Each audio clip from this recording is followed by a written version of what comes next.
everybody, and welcome to the Boss Rush Video Game Book Club, the Boss Rush podcast monthly spoilercast and review discussion show about the games that you voted on. I am one of your hosts, Patrick Klein, and alongside me is my co-host, who I know as the girl who kills 99.9% of germs, but everyone else knows her as Taylor. And happy to be back. I feel like it's been a while because I missed last month's podcast. Yeah, we totally missed you. I know, I was so sad. Your presence was very sorely missed. I appreciate that, but it's good to be back, and I'm looking forward to talking about the game. Awesome. And we have a very special guest with us today. She is the face of the Wholesome Games Direct, the communications director of a new group called Ivy Road, and also a lead producer at another new indie group called Soft Not Weak. Everyone on the internet knows her as Kimchica, but she also goes by her real name, Jenny. How you doing, Jenny? I'm doing great. Yeah, every once in a while I get a Jenny, but yeah, Kimchica, I'll answer to both. Very excited to be here. Thank you for having me. No, we're excited to have you. I remember we originally tried to invite you over to our the Space for the Unbound one, but unfortunately sickness got in the way. But we're lucky to bring you on to a game that, you're known for your cozy games and all the representation of like nice, peaceful, cozy game, and we got a game that's just completely opposite of that. Yeah, what? I don't know what you're talking about. Mouthwashing is so cozy. Oh, very much so. And I guess some respects. But yeah, Jenny, you have had a whirlwind of like changes within like the last, I would say, 6 months. It's at least the last time that we've had you. Please tell us what is life like for you right now? Yeah, I would say the biggest change is I guess I moved from working at Kepler Interactive last year. I was the influencer relations person there, was wonderful, but I was looking to get back into studio life a little bit more. So last year I took on the communications director role at Ivy Road, working on Wander Stop. So that's been really cool. And yeah, the last few months have been a whirlwind. Soft Not Week is a studio that I co-run with three other wonderful folks, and we've been working on Spirit Swap for many years, and we launched Spirit Swap in February. Then in March for Ivy Road, we launched Wander Stop. And then with Wholesome Games, we're coming up to the next Wholesome Direct. So we're like, I think we actually stopped. Today was the last day for submissions for the Wholesome Direct at the time of this recording. So we're getting ready for the next showcase. So it's been a very busy start to the year. But I'm not complaining. It's been a good start to the year for sure. I mean, I absolutely love the things that you present on like Wholesome Games Direct, and you always have like good advice of like games to try out just within the indie scene in general. So, but yeah, you just mentioned that you've worked recently and released two games, Wander Stop and Spirit Swap. So please, tell us a little bit about. Let's start with Spirit Swap first. Tell us a little bit about this game. Yeah, so Spirit Swap is a very colorful narrative meets puzzle action game. I would say if you love games that have a really slice of life, joyful, heartfelt story that are also very queer, this is a game for you. I would say if you also loved like back in the day playing Pound Upon or like Pokemon Puzzle League, this is drawing from that gameplay style. So when folks look at it, I think they initially think more of the modern match three, but this is paneled upon. So it's like you can only swap horizontally. For example, you're not rotating shapes vertically. And so it's like a little bit of a different match three swapping challenge for some folks, which I think is really cool to see the genre just kind of like come back in that way.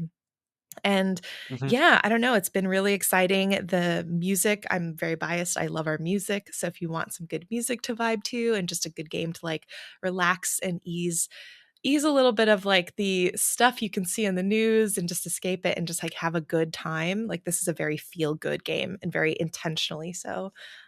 So yeah, very much for people who are looking for that kind of colorful, joyful escape for a little bit. No, it definitely looks good, and the Yeah. soundtrack's definitely got that nice lo-fi, beat going Mhm. on with it. So no, I definitely say if you are a big fan of puzzle games, give it a shot. It definitely looks like just a nice little distraction. Play a couple minutes, play a couple rounds, and Mhm. have some fun with that. Yeah. hmm Now, you're also the communications director of Ivy Road, and they too just released their debut game called Wander Stop, and this is a little Mhm. more of a bigger project, or a Yeah. bigger budget project. Mhm. So tell us a little bit about Wander Stop. Yeah, so Wanderstop is the team for Wanderstop has been outstanding to work with. I will say, like, it is a bigger scale game than Spirit Swap. It's being published by Annapurna Interactive, and this game is about a warrior named Alta who has stumbled upon a tea shop in a clearing while she's on a very different journey and is found she finds out she has to kind of stay at this tea shop and take on the role of someone who helps out there. And it's about what she goes through in terms of learning more about herself. It's about learning when is it time to rest, when is it time to take a moment and maybe do something a little different. And it's been cool seeing how it's resonated with folks. This game has a lot more of the trappings of a traditional, like, cozier title in the sense that you're doing things like planting, you're brewing tea, you're watering, your crops and tidying up the area. But I think narratively, what it tries to do is use those really secure, very comforting mechanics to allow you to explore a more challenging narrative. And it lets you do so at your own pace, I think, in some really interesting ways. So, yeah. Yeah, I've played a little bit about it, and I do appreciate. Like for me, I always am a little weary of like shop managers because you have like customers that start getting mad if you don't like wait on them right away. And I'm very Hmm. pleasantly surprised that this game does not have that. Like they will sit there for hours on end while you go around and water your crops or clean around the premise, or even just sit around and drink tea yourself. Hmm. So. Yeah. Yep. And of course, the game wouldn't be or the game also has a very very cute mascot as well. They're these little birds that look like angry penguins, uh, and they just kind of wander around the place. And Hmm. sometimes you find items, and it's. They also have another cool mechanic that gets introduced later on in the game, but I don't want to spoil it here. But Hmm. it's a fun game, and the story Yeah. really does hit. Like I'm very surprised just how deep the story got. Like I wasn't expecting that with Hmm. this kind of a game, but it definitely resonates. I would Yeah. I would say probably with anyone that has like a 9 to 5 job and just kind of wants to be have that little different experience. I Hmm. guess. Yeah. Yeah. Thank you. Yeah, I hmm think the team has done an incredible job of, like, not only creating this really relatable story, but also this world that feels very good to be in. Like the hmm Pluffins are one example. Like, my favorite thing to do now, especially now that the game is out and I'm just enjoying streams, is often if I'm not watching a stream, sometimes I'll just have the game up and my character Alta will be sitting at a bench and I just have it as like a screensaver almost on my second monitor. And sometimes because I'll have the game up often to maybe record something real fast or check on something. And if I leave it up, it's just the most peaceful thing to have on my other monitor. So it's been really nice. hmm Yeah. No, and your team is definitely very talented. Like the isn't the director, didn't he do the Stanley Parable for this one, or is that the Yeah. writer? Uh, was the founder of the studio, and also he did the writing and creative direction for Wander Stop. Yeah, that's Oh, Davy Reedon. Yeah, awesome. Yeah, the yeah. Stanley Parable is another very interesting game that, Hmm. I highly recommend people who want a very unique experience. That's Hmm. definitely a unique one. Yeah, yeah. I think hmm my personal favorite between because he's also done the Beginner's Guide, and I would say if you haven't played the Beginner's Guide, I really enjoyed that title as well. hmm Awesome. Yeah, Well, we're really happy to have you here with us, Jenny. So super we look forward excited. to Yeah. talking about this really crazy game that we're going to be talking about, which I'm going to introduce to us right now. So today, if you been checking out our polls, know that we will be talking about a game called Mouthwashing, which originally came out in September 26, 2024, and right now it's on the PC, but it is projected to be coming out on consoles. I think later this year is what they're hoping for. This is developed by a group called Wrong Organ, who have made two other games before this. This is their third game, and it is scoring remarkably well right now at Metacritic at a 87%. And it's got a lot of talk for being a very shocking game. Like it's not something that people expect, and that's kind of what's going to make it a very interesting discussion here. Um, why don't we go and talk about our spoiler-free discussions on this? Taylor, what did you Okay. think about this game? So I didn't know anything about the game going in. Like the first time I'd ever heard of the game was when it won the poll. And I like to go in blind, so I didn't really bother watching the trailers and stuff. I just like not knowing what to expect. It was very interesting for me. It's not a type of game I would ever play. So I feel like if this had not won the poll, I probably would never have played this game. I did like that it was short. That was like a huge appeal for me. Just because nowadays I just feel like I'm so busy with work and life and whatever, dogs, family, friends, and stuff. I don't have a lot of time to game. Mm. So I've turned from one of those people, like I used to play like, 70-hour JRPGs, and now I can't do that anymore. So I actually prefer shorter games. So for me, that was a huge appeal. It was only like 2.5 hours long. And I really liked that. I was able to get through it all in one sitting. Um, I think my favorite aspect of it is I like games where the story isn't straightforward. Like, I like piecing together stuff, trying to figure out what happened, what's going on. That was a huge part of this game, was trying to figure out what exactly happened in the story, with the crash and everything. So I enjoyed that part, was just trying to guess what actually happened and predict Mhm. where the story is going. Um, for me personally, I don't do well with gore and stuff. There were two parts in the game I couldn't do, and I had to have my friend do it, and I didn't even want to look at the screen. It was just too gross to me, way too gross for me. I don't do well with, gore and body horror and stuff. So for me, there were two parts of the game I just did not. I wouldn't say I didn't like it. I just couldn't get through it. So I had handed the controller to my friend to play through Mm. that part for me. Um, so I feel like if you go into it blind, like if you're not good with gore and stuff like that, like you might have the same issues as me, where it's a little difficult in some areas and some parts were kind of disturbing. But no, I actually did enjoy it overall. Like I said, it's not a game I would normally play, so way out in left field for me. But I actually had a really great time with it. I enjoyed, the story going back and forth. Like I said, I enjoyed piecing it together. Even if the last like 20 minutes or so were a little hard for me, it was quite interesting. And then after it ended, it was kind of fun trying to like analyze the characters a little bit because I was just trying to figure out what was going through their minds, like through this whole process and stuff like that. Mm. Yeah, I would say overall, I did enjoy it a lot, though. Hmm. Yeah, no, I definitely agree. Those last 20 minutes, I would definitely say is what like really makes the game go into that like territory of like, okay, so this all just happened. Mhm. Yeah. Um, Mhm. yeah, and it's definitely not for people with a weak stomach. Like even I at times felt like, okay, all right. So, Jenny, what'd you think? So most people would not put like mouthwashing and myself in sort of the same bucket ever. But I do have a very specific type of horror game I enjoy. And mouthwashing is exactly the kind of horror game that I just eat up and want more of.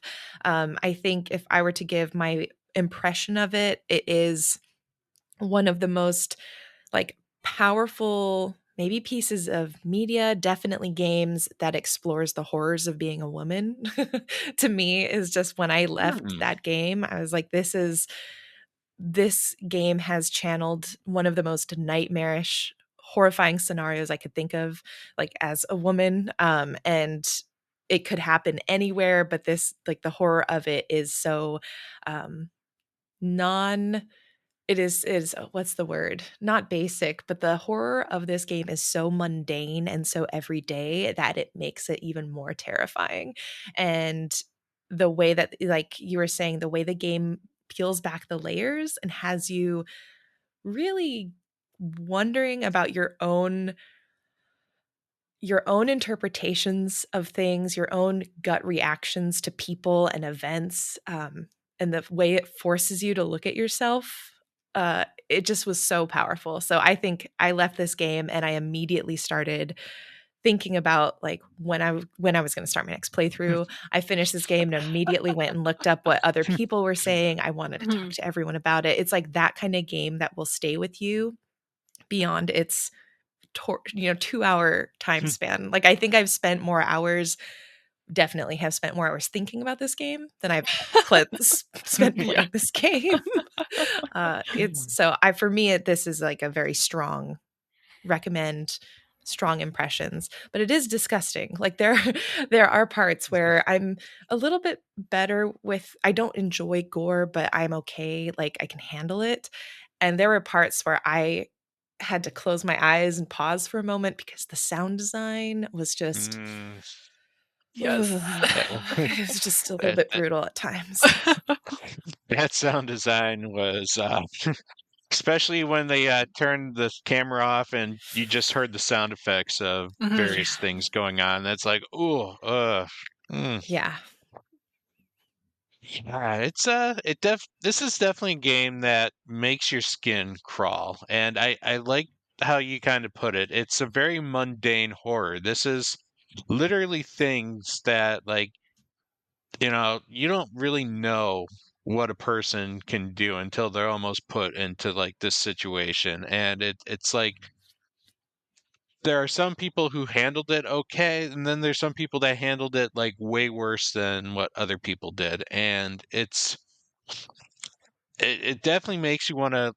I definitely went back and it's like, okay, so like who here in this game had like more like, I guess, had the more traumatic experiences, like, and who was able to kind of handle the situation. How the game kind of presents itself initially is almost the reverse of how the characters actually like handled their situation well, I guess, which we'll talk about later. A little confusing, but again, we're in the spoiler-free discussion, so we Yeah, this can't one's exactly hard to spoil do. it. Yeah, it's a hard to do a spoiler-free discussion for this one, I think. It's like Hmm. I was gonna say the meat of it is in a lot of that narrative detail that they provide for sure.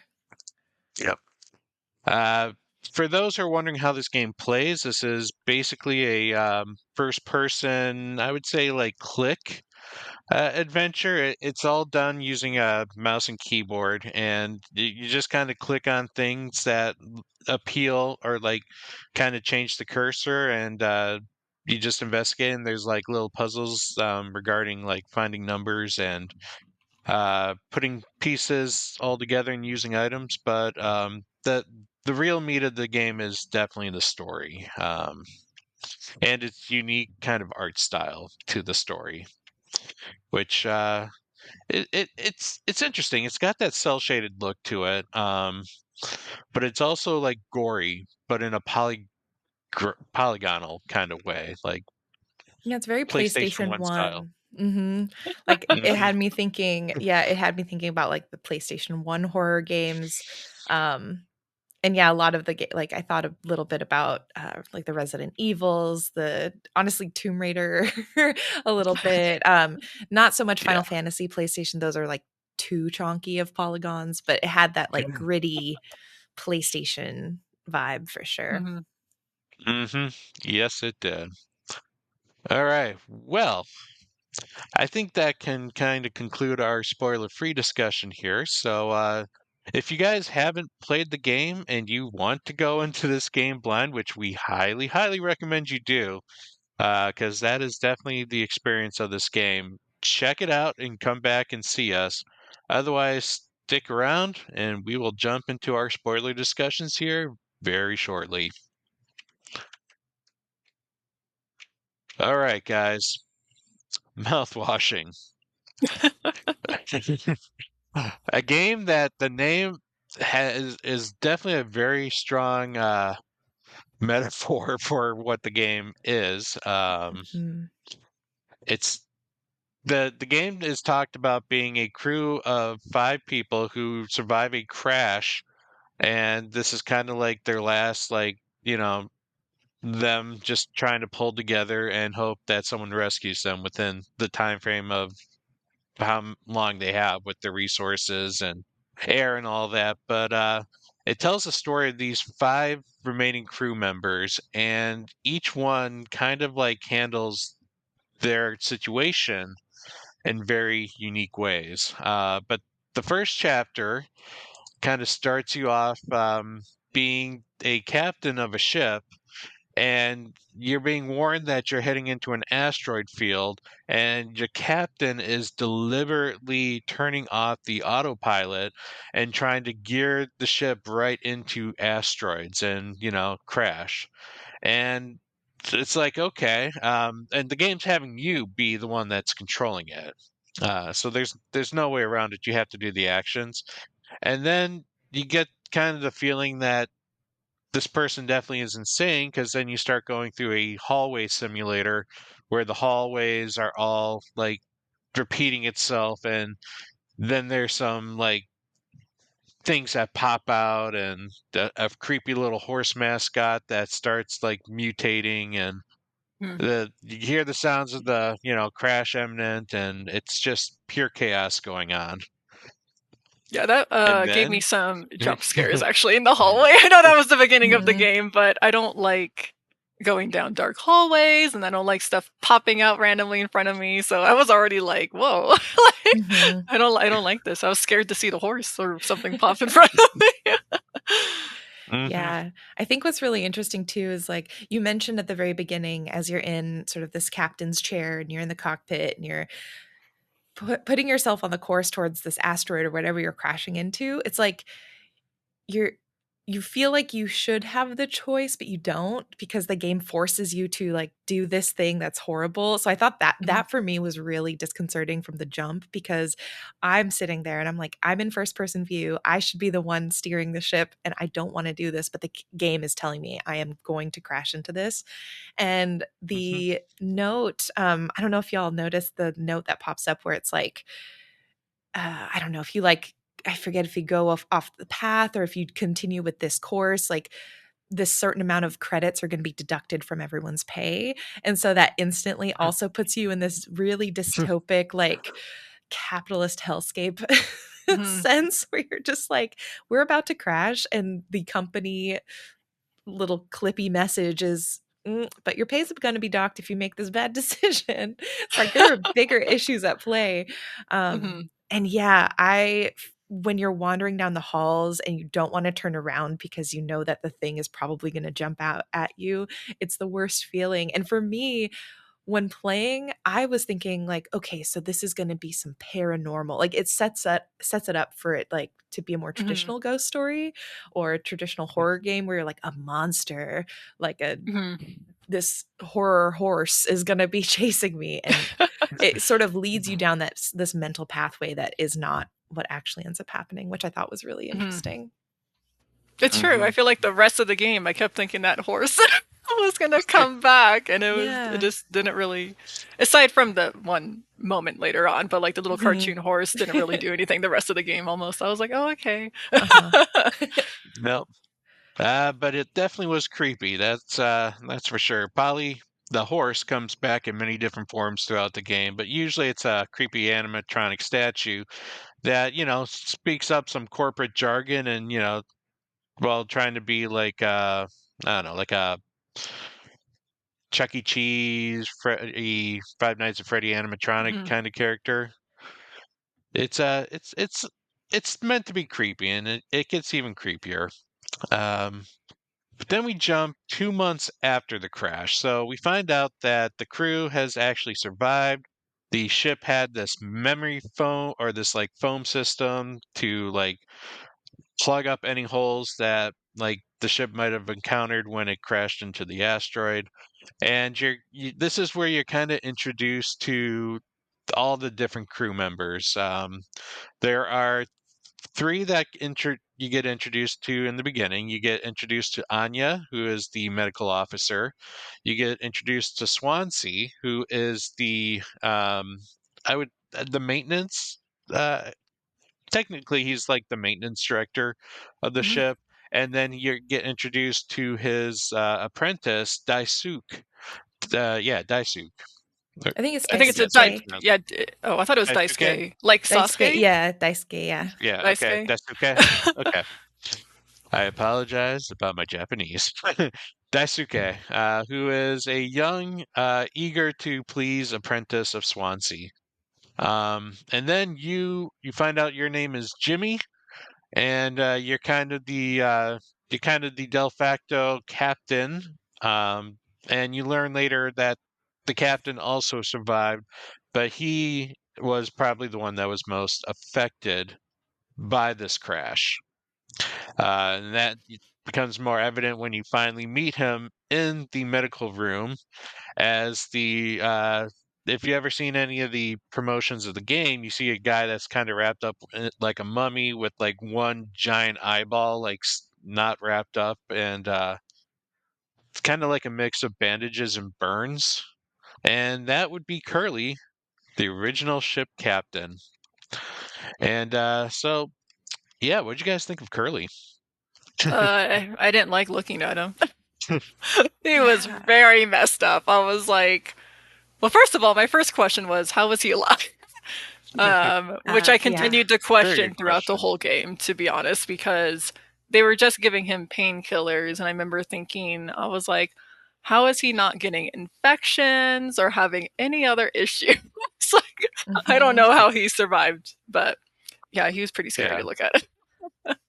Yeah. I thought the same thing. I'm like, it's been 2 months and like this team is low on every resource and yet they're able to keep this person alive, which I think if you put a pin on this, especially when looking at the nurse Anya and how I think throughout a lot of conversations, you hear her skills get put into question. Honestly, I'm Hmm. kind of like, I don't know. She seems like, even though she may not have, I think that she mentions later she doesn't have like an official degree or something is like Mhm. not on paper, for her. Yeah. But at the same time, I'm like, she kept Curly alive with whatever limited resources they have. So I feel like she's not as bad as they're making her out to be for a variety of Hmm. reasons that we'll get into as we continue to Mhm. talk.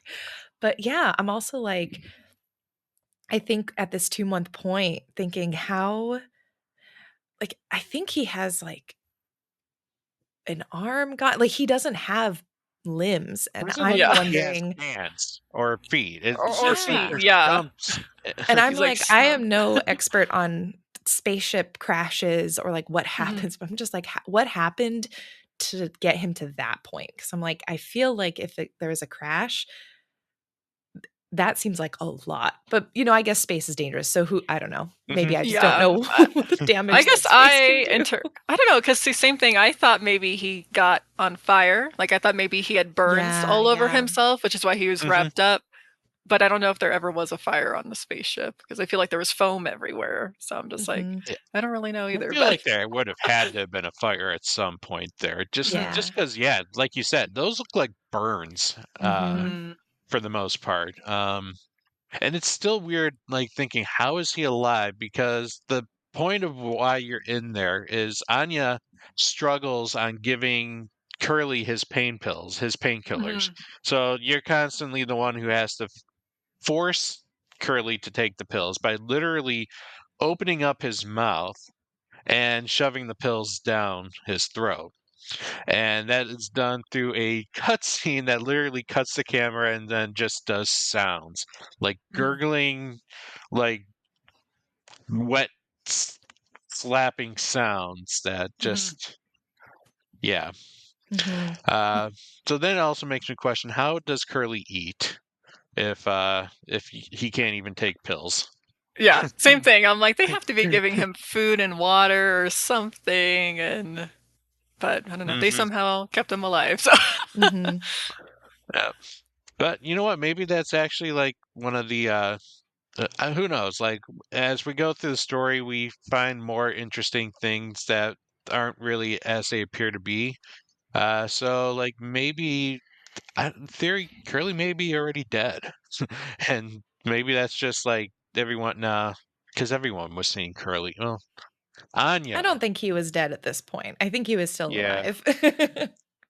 true. Unfortunately for him, I think he was still alive at I this know point. part of me was just like, maybe they should just put him out of his suffering. I felt so bad for this guy. I was like, if I was in his shoes and I just had to sit there and take pink pill, for months, just sitting there as a body, I'm just like, would I just want Hmm. to be like, you know, want them to end it Yeah. for me? Because that's like miserable. I don't know. It honestly, when playing this, it made me question sort of the decision-making processes of the crew. It made me question Hmm. because Jimmy became sort of we learned Jimmy is like the de facto captain after Curly Hmm. has been taken out and is unable Mm. to lead. And it's like in these moments when you're first meeting the crew and you're like, okay, well, Swansea's kind of this grumpy guy, like doesn't seem to be very social. You have Daisuke who's like friendly but very goofy and kind of Mm. like not super like he doesn't seem super serious or like Yeah. able to really contribute in like the ways of experience, I guess. And then you have Anya who is like super nervous, and the first time I played I like didn't quite know what to make of her, and then I played again before this and it the second playthrough informed so much more of how I feel about this game, I think, too. And then you Mm. have Jimmy who honestly I was kind of like, why is Jimmy such a poor support for his crew? Because he seems like he's not a very good captain. Yeah. Hmm. I thought he was Like, mean. I thought he was a jerk. yeah, he's so mean. Like, because if someone like Anya is clearly in discomfort and she's like, I can't do this right now, could you just Hmm. give him these pills? It's like, if And he you're a kind of good comes out captain, fine. Why not? yeah, Sure. I'm like, my dude, if you're a good leader, you're gonna say, hey, I know we're all going through it, let me take this load off of you and like do it. And he did not do that. So instantly Jimmy, I'm like side-eyeing him, I'm wondering what's going on, frankly. Hmm. Yeah. And then we kind of everyone's kind of talking, and people are like suggesting or trying to figure out why the captain kind of like sent the ship careening. So we get the idea that Curly is the one that tried to kill everything by crashing into the asteroid, and somehow they all survived. And that takes us to 7 days before the crash, where now we are in the eyes of Curly. And Curly's talking to Anya, who is having trouble giving psych evals to people. Well, she's giving one to Curly right now, and Curly just kind of, passes. Like Curly knows that he's stressed out and maybe on the borderline of like going crazy. But she also mentions how she can't seem to get Jimmy to take this eval seriously. Like every time they talk, he mentions about wanting to make love to a cartoon horse or something. Hmm. Mm. Yeah. Yeah, So that part. Oh, sorry, that part was. I don't know. It was very weird when she said that, and I was like, okay, Jimmy's weird. But this is one of those things I think you look back on later on after you find out what Jimmy did to Anya, Hmm. because Anya Mhm, was voicing her concern about Jimmy to Curly, and Curly's like, "Oh, I know him. I won't let him mhm, do anything." And you find out what happens later, and Hmm. that's just upsetting because I'm like, Anya voiced her concerns to you about Jimmy. You pleaded his case and said, "Oh, I know him. He won't try anything. He's fine." And then you find out what happened, what Jimmy did to Anya later. Um, so it's just interesting when you look back on it because I'm like, she kind of voiced concerns and you kind of dismissed it, and then something did happen to her. So it's a little bit Hmm. mhm. upsetting when you think about it. Yeah. Yeah. Well, this is only 7 days before the crash. And so I guess like I don't know if you do like content warnings for your listeners, from like major content warnings, I guess, for folks. We're in a Like this Spoilercast one. now, so Yeah. Yeah. Well, and just like so folks go in informed, like this is a game that includes like assault, sexual assault. And so what's wild to me is like this is 7 days before the crash. And if you like after you play and you look back, you're like, oh my gosh, like the stuff has already happened. Like you were saying, Taylor, she's trying to communicate. And we see later, like Mhm. multiple times, there are points in which she's reaching out to all of these crew members who are all other men, which is a very notable element. And she's constantly getting the like, he's just like the boys will be boys version of like, he's just joking around. He's just so weird, isn't he? He just does this. I'll talk to him. And it's like, nothing ever happens. Mm-hmm. No, that's actually very good insight. I honestly did not see that. Like that Anya was trying to reach out to Curly. Like I just kind of saw it like, oh, she's just concerned, that she can't get Jimmy to cooperate with her. But you guys definitely make some very valid points about the information that we find out later. Mm-hmm. Um, and so we kind of we follow Curly as he is then called into the utility room because Daisuke had a small accident and got himself encased in memory, or I keep calling it memory foam. Memory foam. Let's go to Fire. sleep. Yeah, no. The fire protection foam. Um, and he is caught in it, and it hardened, and now the captain is the only one that can get the axe out of the case that it's in. So this also kind of gets you a little taste of Daisuke and Swansea's kind of like personality with the captain, um, and just like their interactions together. But then we freeze Daisuke, and the captain then goes back to the cockpit where he can finally give his evaluation to Jimmy.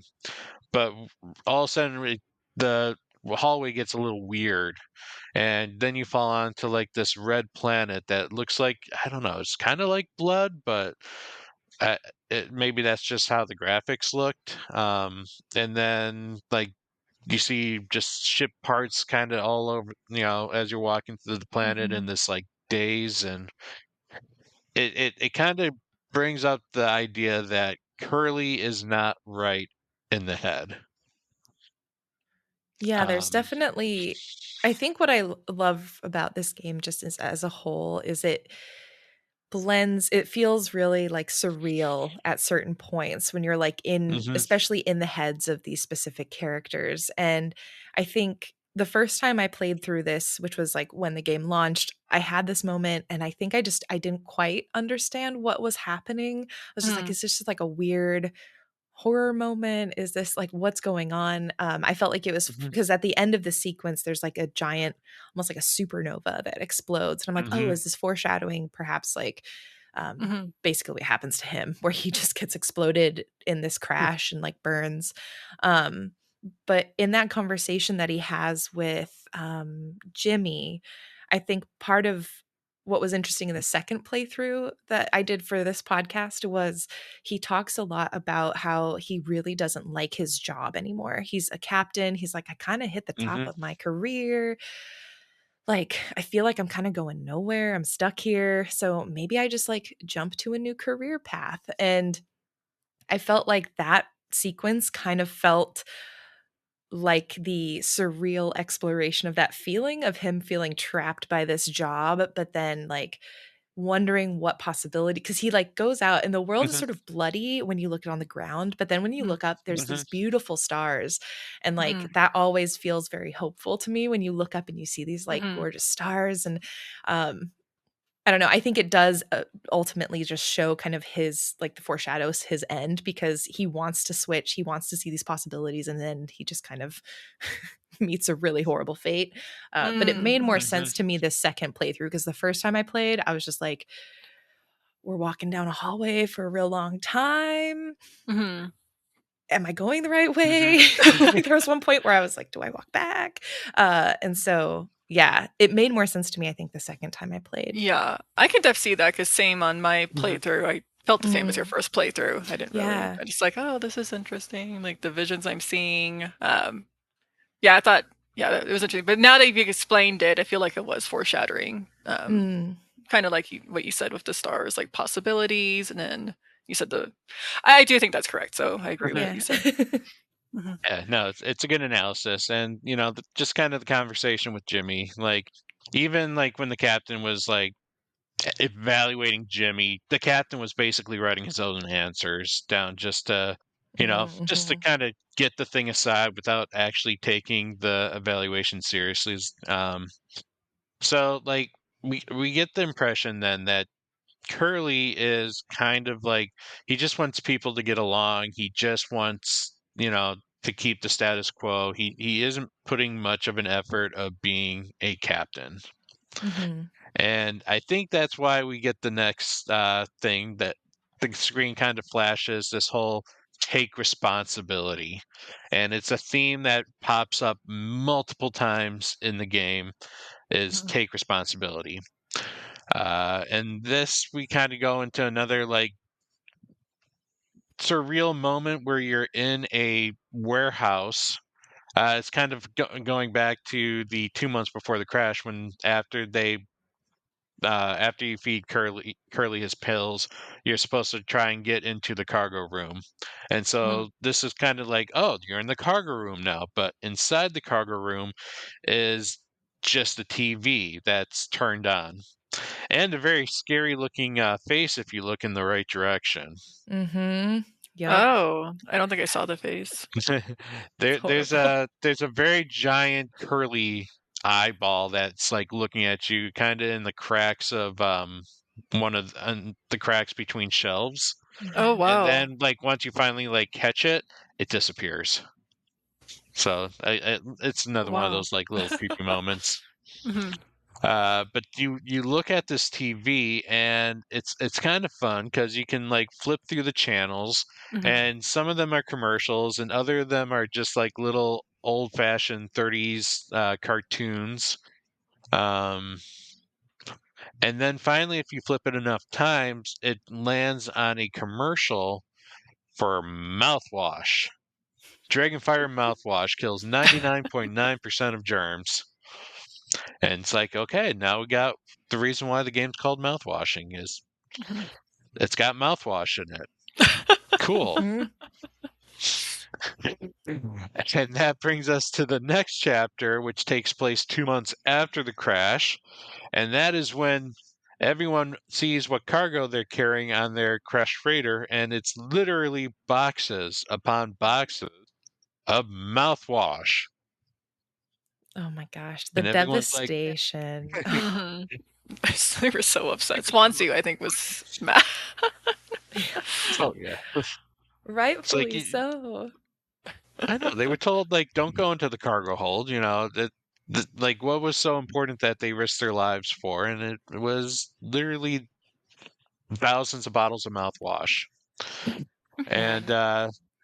yeah, everyone kind of had their own little reactions to what's going on. And Curly or not Curly, Swansea is basically the one that kind of goes off the deep end with this, and he's like, "What's all in here? Oh, look, you know, we could use this." And he, starts drinking it, and you find out it's like I don't know, like 16% alcohol was it or I think it was ethanol? 13% ethanol, Yeah, I think you said. it Mhm, a really high portion. So clearly Swansea was doing it to drink, and he Hmm. makes mention that so much for his years of sobriety that he Hmm. went through. mhm.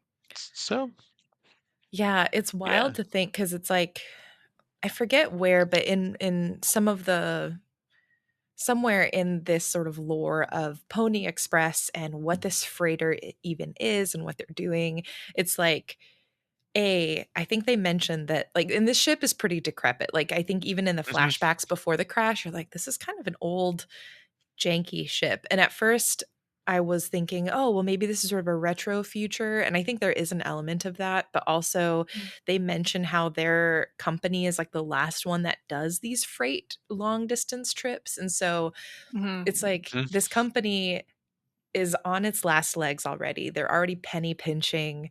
And on top of that, to like add insult to injury, they're not even transporting stuff that's useful. It's like just mouthwash that Mhm. Oh. is just like so frustrating because they can't use Yeah. it for anything. Like it's not good to Yeah. get drunk off of, really. Like you can, but and later Mhm. it's like you can't use it as antiseptic because there's not enough of the Mhm. alcohol content in there. Yeah, it's just Yeah, Mhm. I didn't really think about it that way, but you're right, it kind of like adds insult to injury. yeah. Like it's kind of like a slap in the face that you're like, wow, useless cargo. Like Yeah, we're like trapped and dying because of mouthwashing, like or yeah. mouthwash. Like we're not transporting medical equipment or anything like Yeah. really, really Mhm. useful or really, really essential. It's like, I mean, I love like mouthwash is great, fresh breath, but Mhm. yeah, it's like, no, this isn't it. Yeah, I can see how that Mhm. can make them feel like more undervalued. Hmm. That they're not Hmm. even transporting anything worth Yeah. value or anything on their job. So Mhm. No, I like how you guys bring up the underbelly because that is actually what happens in the next flashback. That goes 6 days before the crash, and everyone's kind of celebrating a special one time per flight communal birthday oh celebration. god. And this year they decided to give it to the captain. So Captain Curly has to make his own little cake, little cute mini game that involves pushing buttons. And um, Curly also kind of has a little bit of a secret that he has to tell his crew that he gets a notice from the corporate office, but he decides, that maybe the best time to tell it is when they're celebrating. So you make the cake, and then he breaks the news that the company's going under, and everyone, this is their last flight. They will get paid after the flight, but then they're essentially, no longer employed. Hmm.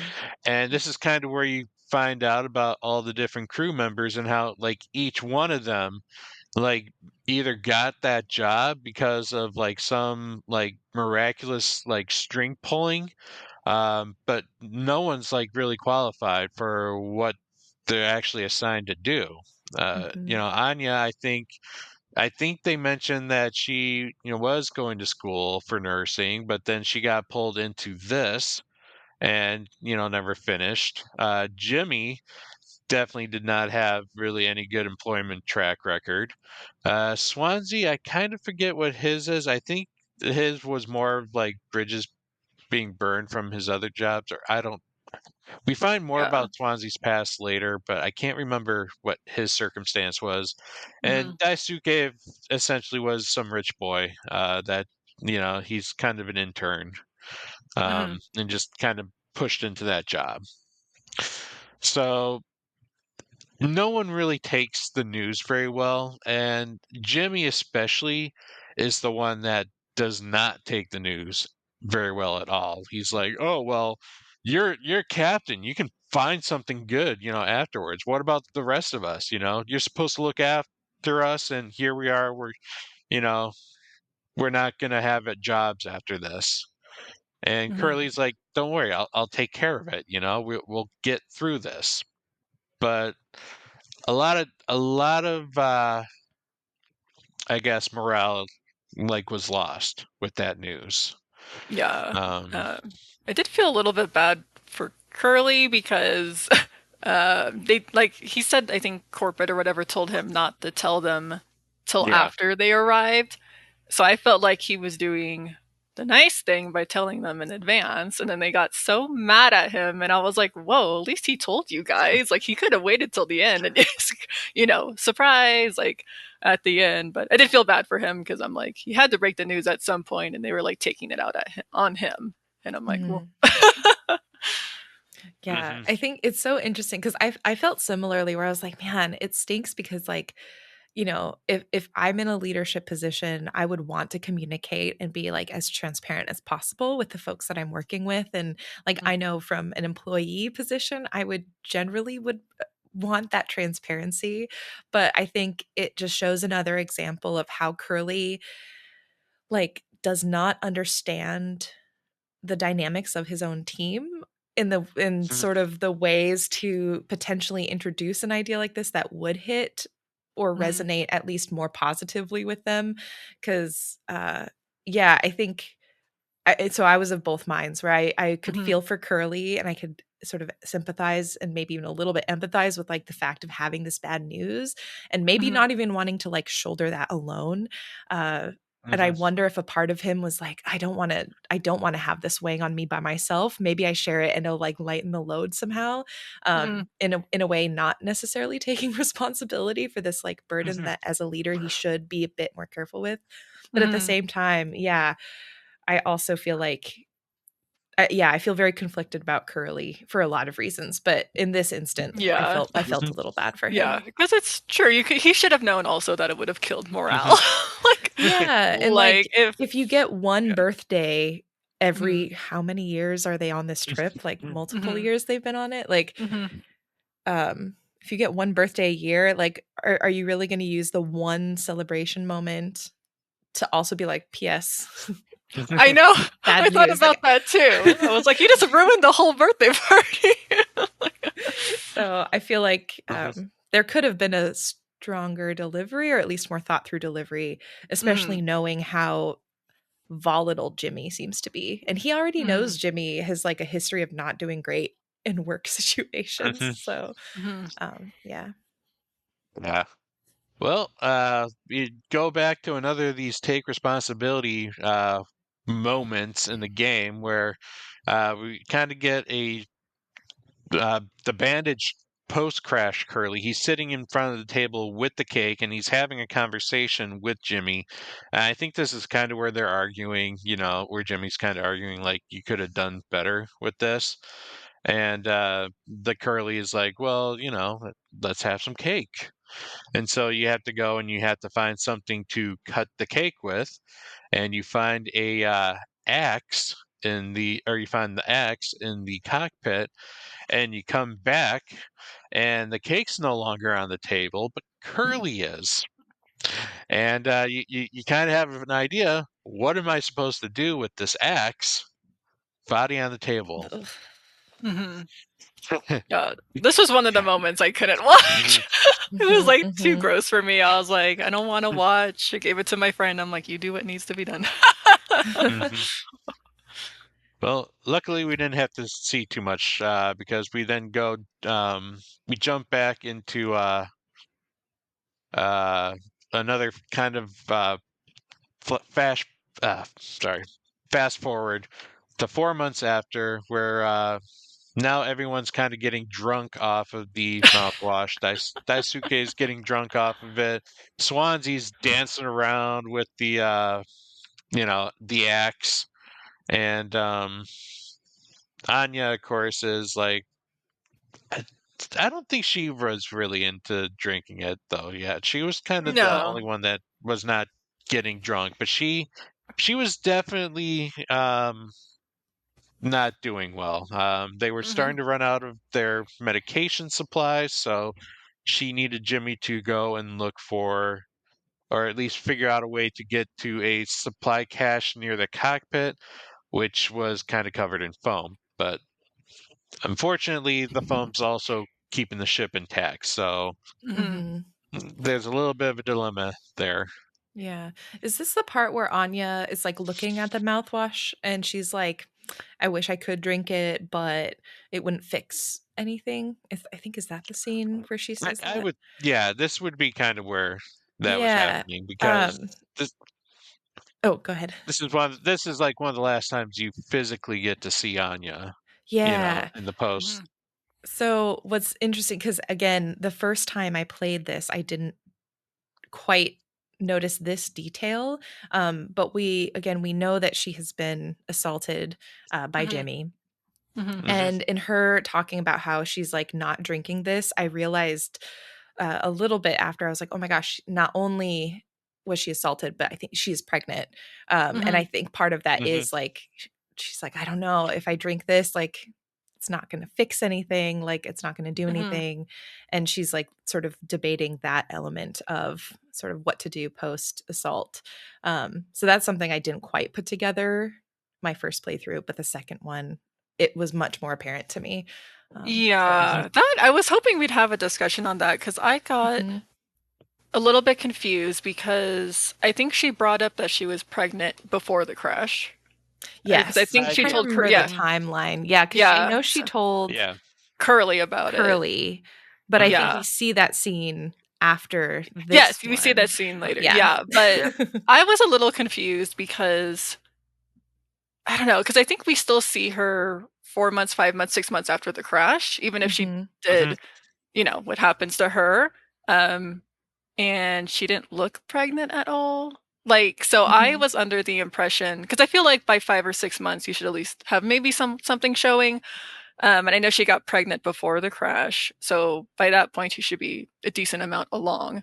So I thought she would be showing. And the fact that she had no belly at all, I took it as she might have lost the kid in the crash. Like maybe had like, because like the trauma of crashing or whatever. Yeah. So I interpreted as so I thought she had like a miscarriage because of the crash. But just because I didn't see a belly on her. So I thought that was interesting, but you're also bringing up a point how maybe she was avoiding the mouthwash because the alcohol, and you're not supposed to drink if you're pregnant. So yeah, that was I had assumed that, because I actually hadn't even like thought about the belly element of it. I was just assumed she was pregnant the whole time. When as far as we know, Anya, at least. She could still technically be in her second trimester at this point. Like, it takes only what, a couple weeks to find out that you're pregnant with someone if you like take a test.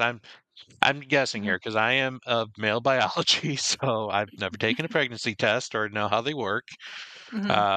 But I think it's, within a couple weeks you can find out that you're pregnant. So it's possible that she found out shortly before the crash that she was pregnant, which at this point we are, I believe, 4 months. Yeah, we are 4 months into it. So she wouldn't like the most growing happens in the last trimester. So it's still possible she could hide it at this point.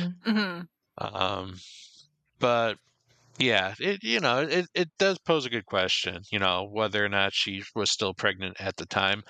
I think she was, because I think maybe that's why she was puking all the time, was not and she does necessarily mention, feeding. she's nauseous. You're right. Oh yeah, morning sickness. I didn't even think about that. Yeah. That's true. Okay. So yeah, just kind of another thing to think about there. But you eventually do find the painkillers, and you also find some rubbing alcohol as well. And then we get flash forward to another interesting scene called 6 Hours Until Judgment, where you hear Swansea. You're playing as Jimmy, and you're in the cockpit, and Swansea is madly like knocking at the door, and you're like trying to find something in the cockpit. What is it? To defend yourself or something? In this case, I'm not quite sure what the context of the scene was. Oh no, you're trying to lock the door. And so you had to find the metal pipe and the rope and kind of tie the door together.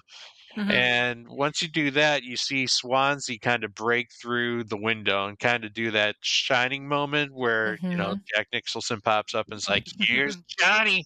That's a great little reference. Yeah. Yeah. Swansea's like faces sticking out of the broken window. So it's now giving you the impression Swansea is the threat in this ship. Yeah. And I'll say that I think that's the first time they mentioned judgment. Because before it was like prior crash, after crash, prior crash, after crash. And I think this is the first one that said, you said 6 hours till judgment. I remember when I saw that, I was like, what does that mean? Like, what's judgment? Like, what's going to happen to us? I was like so curious. Yep. So now we have something else to look forward to and something else to kind of flash forward or rewind back, and it's interesting how the story is told, going back and forth, and Mhm. you're getting all the pieces together when it finally meets up to the judgment period. Mhm. um so we go back then, and we where are we? 5, 6. We have another conversation with Curly and Anya, and it's just a small conversation where she's kind of asking about why there are locks, or why there's only two locks in the entire ship. There Mhm. seems to be one in the medical room and one into the cockpit. And so she kind of asks Curly this, and Curly gives a very interesting answer: safety. So a little foreshadowing. Well, I guess it's not really foreshadowing. We kind of see why, the scene before when Swansea trying to kill Jimmy.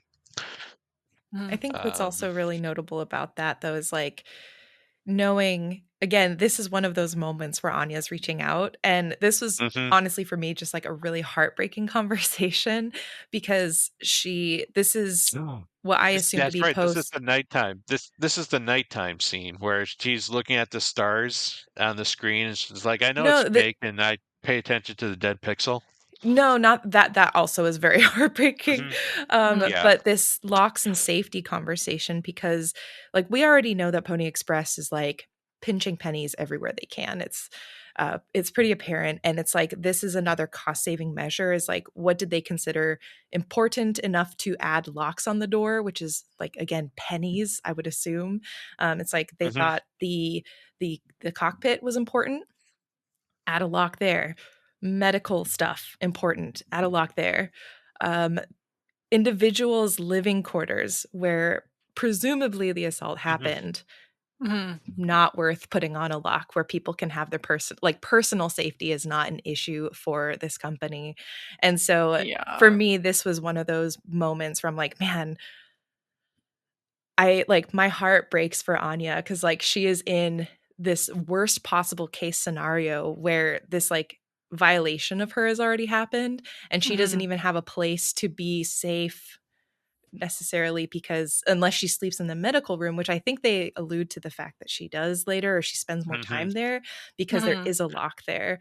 But she Mhm. can't be in her room anymore, and that's like just that utter violation of personal space and personal safety on top of Mhm. what's already happened to her. um, was really, that was hard to listen, or not listen, I guess read. Hmm. Mhm. Yeah. Crew was Yeah. completely expendable except for the captain and maybe the medical officer at times. But yeah, no, it's a sad kind of like call upon like corporate capitalism, and just kind of the corporate mindset of just how expendable, and like even though your labor is like your most expensive and most important asset in a company, they're also treated as, as poorly as possible, and Mhm. given Mhm. like just horrible living conditions. And that's kind of like what everyone's like foreseeing the future as being, is we're just being corporate shills, you know, just living our life for the sake of some company, in which case Pony Express in this one. It's it's a troubling thought for sure. Mhm. Um, so we go forward again back to 5 months after the crash. And this is where Anya is now having a breakdown. She has locked herself into the medical room, and she basically makes a promise that she will take care of Curly. And everyone kind of is like worried that Anya is really going off the deep end now, and they need to somehow get into the medical room. Mhm. Um, and so they have an idea. Well, there's a vent in the medical room that also attaches to the utility room, but Swansea is very adamant of keeping everyone out of the utility room for some reason. And we find Mhm. out um, a little bit later why, when we finally get into the utility room. But Mhm. we'd flash forward into a scene then 8 hours until Judgment, and there we see Daisuke, and he's bleeding out. He's in incredible pain. He's cut badly, and you have no more medical supplies because Anya locked herself into the medical room. So that's where you assume the supplies are. But they think there might be some more additional supplies in the cargo hold, or at least they hope so. So you have to go into this moment. This is kind of like more of a horror moment in the game, where you're going into the cargo hold, you're going into those long hallways again, where that usually seems to be like something mentally unstable is going to happen. But this would be a true moment of a monster actually hunting you. But this is a monster Mm. that you don't see Mhm. unless that. Like, did you like? How did you know how to get through the cargo hold? Like, what was your moment in figuring out how to keep the monster at bay? Well, I figured it out pretty early on because I did get caught the first time because I was just Hmm. walking and I actually wanted to see what the monster looked like. So when it caught up to me, I turned around and you see it's like a horse face, like a scary looking horse face or whatever. And I was like, oh, Mm. demon Hmm. horse, what is this? And it caught me. um, and then after that, I will say at first I was walking very slowly because I was just so afraid to trigger it. Because in my head, I'm like, because it says like there's a notepad or whatever, and it says stay Mhm. quiet or whatever. So I'm like, oh, I have to be quiet. But I'm like, do I have to be quiet every single time it's moving? Do I only have to be quiet when it's right next to me? So at first, I thought it was any time it was moving around, like making noise, I had to be quiet. So I kept stopping, constantly walking, and it took me forever to get anywhere. And then I realized I think it's only when it's near you, you have to stop moving. So it didn't matter or whatever. But I was very slow at that part because I kept like taking a few steps, stopping, taking a few steps, stopping. And then I realized it later and I was like, oh, I'm silly. No, you're So, not, because both ti I don't if there is an actual strategy to it, I have not figured Mm-mm. it out. Because both times I've played, I just walk really slow and it takes me an eternity. So, oh my gosh, I'm gonna feel like a fool because there's probably actually a very easy way to get through it. There's a glitch way to get through it. And that's oh. actually one of the achievements in the game. Like, the game developers knew about this glitch, and it's something Mhm. like literally like having the code scanner on, looking down on the floor, and somehow you like warp through the floor, and like it just shoots you right to the Oh, poly that's statue with nice. the mouthwash. Yeah. And yeah, Wow. yeah, it's supposed to get it done. You're supposed to, from the time you talk to Daisuke to the time you get the mouthwash, is supposed to be less than 35 seconds, and you get an achievement for that. Oh my gosh. Yeah, Yeah. definitely took much longer than 35 seconds. It's kind of funny that they know Yeah. about it and made it an achievement. Mhm. Mhm. So, yeah, it's a very crazy horse chasing you around this cargo that you don't this cargo hold that you don't see until you actually like make enough noise for the horse to like get close to you, and it's very creepy. But eventually you get the mouthwash, and it then fast forwards or rewinds to 5 months after the crash.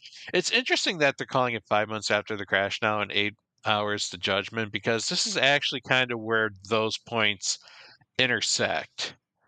Is like right here Mm. at this scene, hmm because now that we're just kind of rewinding just a little bit, where Daisuke and Jimmy are coming up with a plan to get Swansea away from the utility room, and the idea is, well, let's just get him drunk.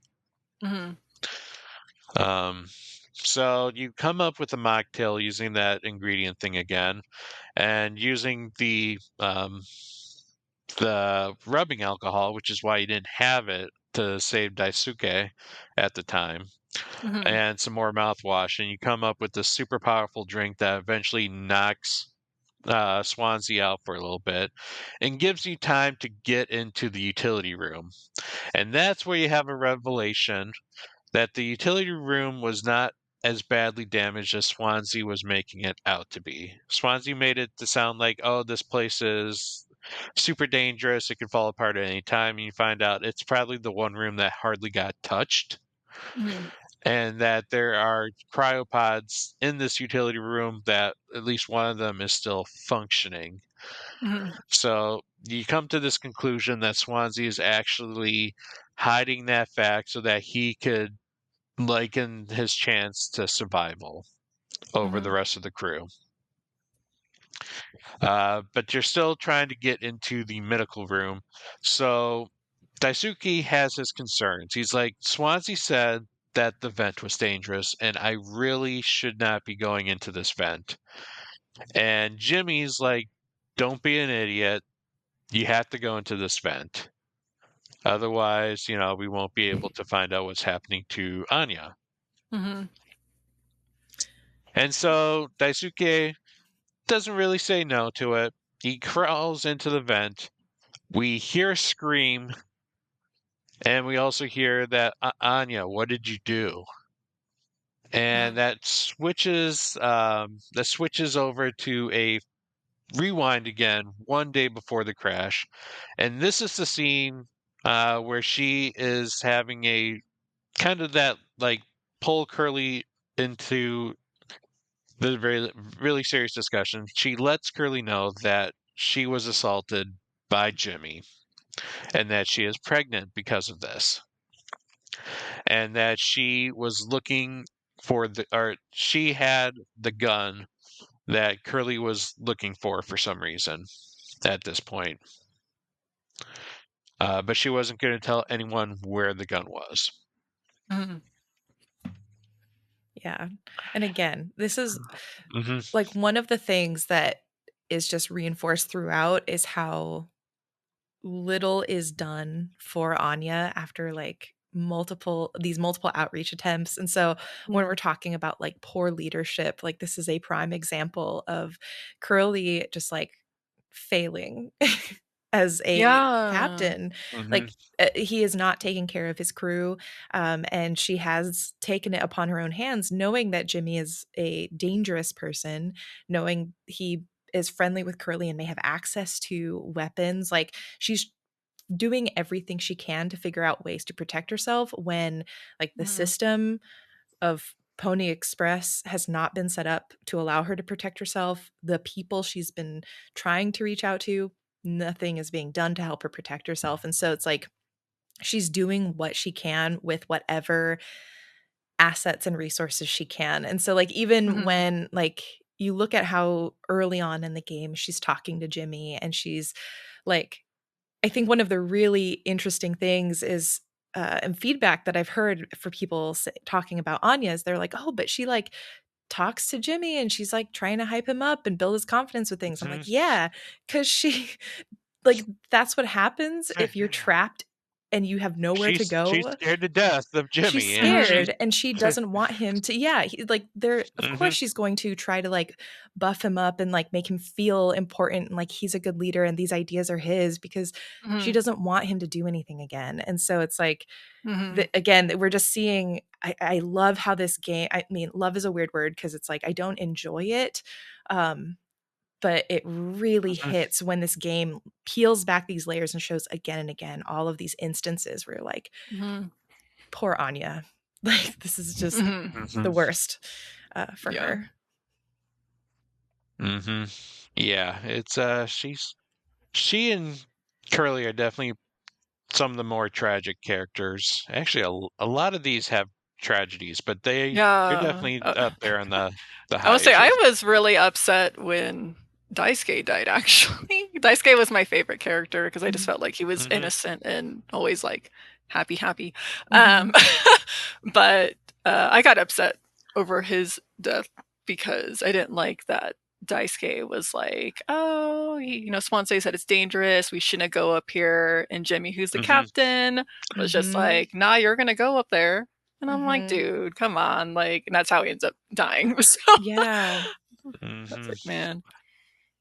Yeah, it's it didn't really occur to me about that vent thing until like after I was like looking at thoughts about Jimmy and just kind of like how he was a horrible uh de facto captain as well. Like he did not care a single bit about any of the crew. Like he was willing to drug Swansea to get into the utilities. He Mhm. was horrible to Anya. Like every time they talked, it's like he always like demeaned her. And it's like, Anya, you're the nurse. Why aren't you doing your job? Why is it that every single time like you try to talk to me, you're always complaining about something, and I have to Mhm. take care of everything that's going on? Like Jimmy's always like, I have to take care of everything. It's like I'm the Mhm. captain now. It is my responsibility to do it. So just let me do my job. Mm. Yeah, that's a really Mm-hmm. I think it's you bring up a really interesting point about how Jimmy thinks he's taking responsibility. He's like, I'm Mm-hmm. doing the things a captain should do because I'm grabbing, this axe and Mhm. I'm doing like this task. And it's like he's not actually being a leader or doing things that a Mhm. captain, like when I'm thinking of a captain in a dire situation like this, I wouldn't think of Mm-hmm. the way he's acting as leadership. And so it's interesting that he has defined that as some sort of taking responsibility, but it's like Mhm. that's actually not what he's doing and he doesn't see that at all. Mm-hmm. Yeah, and then it's also interesting too because I know at the very end when Jimmy's talking to Curly, he always mentions like I thought we'd both be heroes or whatever. Like he was trying to paint himself Mhm. like as a Mhm. hero, and it's just when you think about it, I don't know. It's like an interesting mentality that I feel like he was trying to be like I said, acting like he was being responsible. Like I'm the one solving all our problems. I'm the one, helping out with all of this. Because I feel like it was like I don't know if it was an ego thing. I don't know if he was trying to make himself feel better, but I feel like that was Mhm. also feeding into him being like, I'm gonna be the hero of this Yeah. getting us out of this disaster. Because he did mention he thought he would be a hero at the very end, and I'm like, Yeah, it's like I feel I don't forgive Jimmy for anything he does, but I feel for the fact that I think everything leading up to him being at this point has made him feel like he needs to do those things that he does to like be a man, be a leader, be whatever he mm-hmm, feels like a Mm-hmm. hero is in his head mm-hmm, because it's like I think in his head he believes he's doing the things he's supposed to do, but mm-hmm. it's not. And so Yeah. it's unfortunate because it's like what's failed him is like again, it's like Pony Express and like capitalism has failed him. His friends have failed him because they haven't called him on these things that he does. They just let him do these things and like bury himself, dig himself deeper holes. Like Curly could have been a better friend and called him out on this stuff probably many years ago because he Mm-hmm, talks about how Jimmy has gotten into trouble before and he's like, haha, isn't that you're just a guy that gets into trouble? And it's like, no, if your friend does that, like a real friend, the real kindness would be to say, stop. But mm-hmm, he's never had that. And so it's unfortunate because like everything leading up to this point has failed Jimmy and made him into this person that is just like horrible, like the absolute worst. yeah. Mm-hmm. Yeah, and we see that happen here shortly. Before we jump there, though, we see Swansea also kind of taking his what he thinks his responsibility Mhm. is, and we see him actually, I guess, well, not I guess he essentially kills Daisuke by taking the axe and hitting him in the face with it, Mm-hmm, and able to take him out of his misery. mm-hmm, Um, so again, the game is trying to do one of those directs of, oh look, Swansea's the reason why the whole like crew might end up dead here is because Swansea lost control. Mhm. Um, and so after that, you go into the medical office now, and you see Anya there, and she's basically got vomit, like she's dead, but then you see Mhm. like vomit in her mouth, and you kind of assume that she overdosed herself on the remaining Mhm. painkillers. mm-hmm. Um, and then you see Curly still on the table, and underneath the table or in the drawer, you see the gun. And so you pick up the gun, and you actually hear Curly laugh at this point, and that's kind of a little bit on the creepy side. Uh, but then you turn around, and Swansea is running after you with the axe.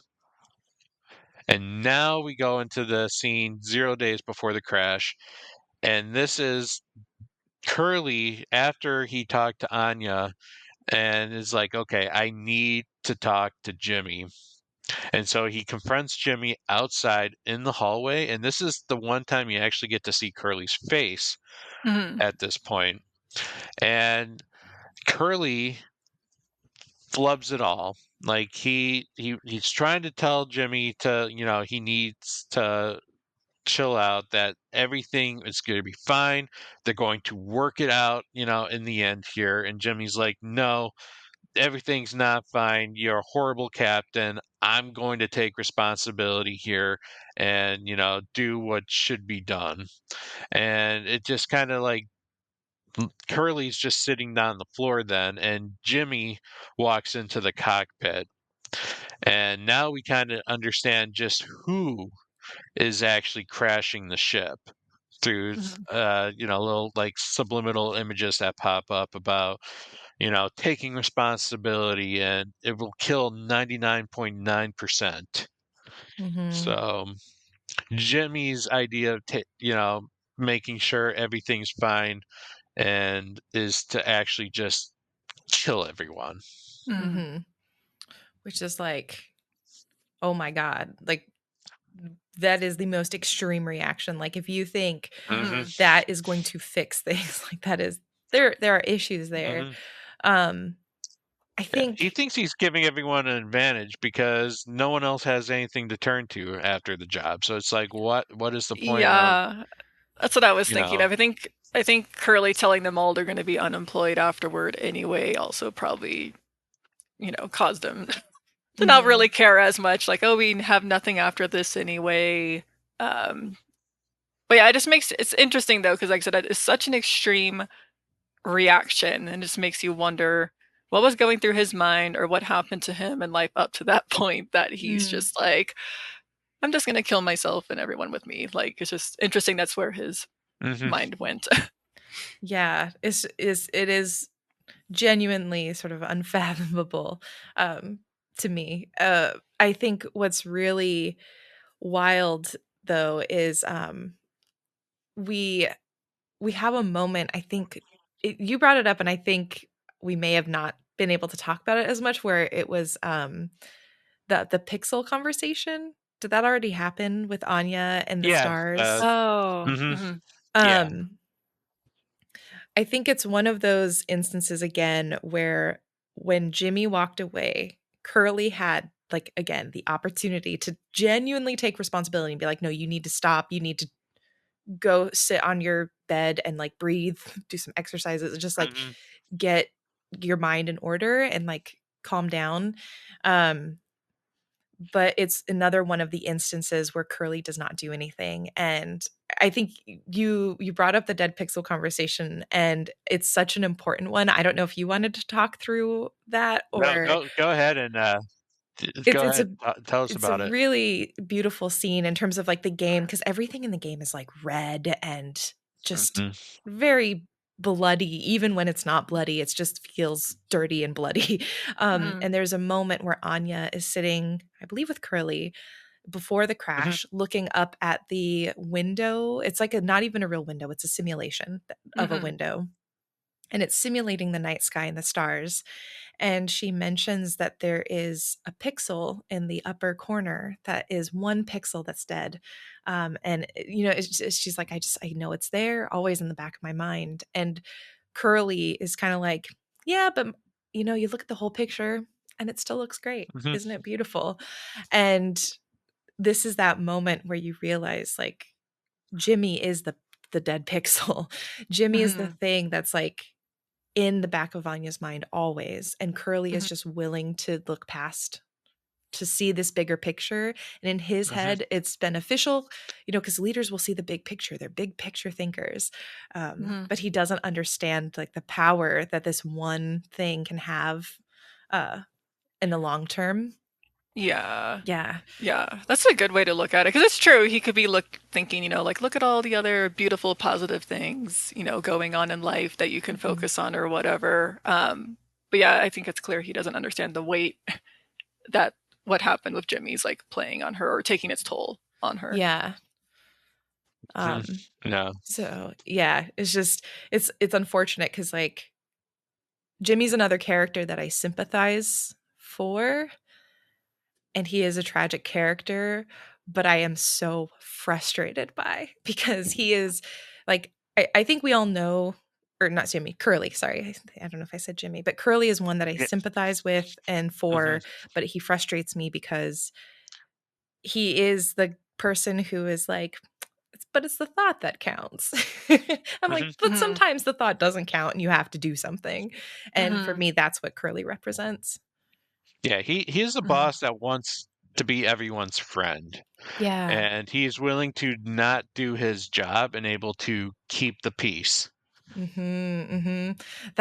That's like exactly the type of person he is. Like the one who's like, let's not rock the boat. Like, let's make sure Hmm. everyone we come to a great compromise. Hmm.